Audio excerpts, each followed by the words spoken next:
ঢাকায় আজ ভোর থেকে মুষলধারে বৃষ্টি হয়েছে। বৃষ্টিটা প্রকৃতি প্রদত্ত, আল্লাহর দান, কিন্তু পানি নিষ্কাশনটা মানুষের দায়িত্ব এবং কর্তব্য। এই পানি নিষ্কাশনের দায়িত্ব আমাদের সিটি কর্পোরেশন। এই অঞ্চলটি শহীদবাগ মোড় এবং এটা সিটি কর্পোরেশন দক্ষিণের মধ্যে পড়ে।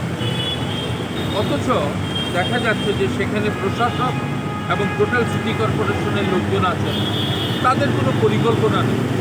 আমরা শিশুকাল থেকে একটু বৃষ্টি হলেই ঢাকাকে তলিয়ে যেতে দেখি। কেন এরকম হবে? কেন এই পানি নিষ্কাশনের ব্যবস্থা থাকবে না?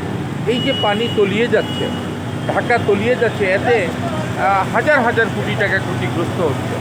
এই রাস্তার সাথে যুক্ত যত সব নাগরিক সেবার উপাদান আছে, টেলিফোনের লাইন বলেন, সুয়েজের লাইন বলেন, রাস্তাঘাট খানাখন্দ হয়ে যায়, এতে হাজার হাজার কোটি টাকা খরচ হয়।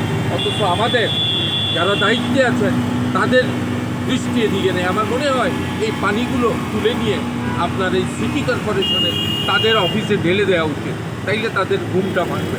আমি ঢাকাবাসীর পক্ষে অ্যাডভোকেট আবেদ রাজা এই আহ্বান জানাচ্ছি, সরকার যাতে দ্রুত গতিতে পরিকল্পনা নিয়ে পানি নিষ্কাশনের ব্যবস্থা করবে।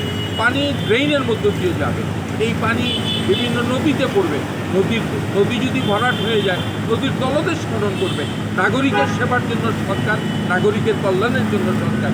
আর সেক্ষেত্রে আমার এই দাবি থাকবে যাতে দ্রুত পানি নিষ্কাশনের জন্য সরকার পরিকল্পনা গ্রহণ করে এবং মানুষের দুর্ভোগটা আর যাতে না বাড়ায়, মানুষ যাতে কষ্ট না পায়।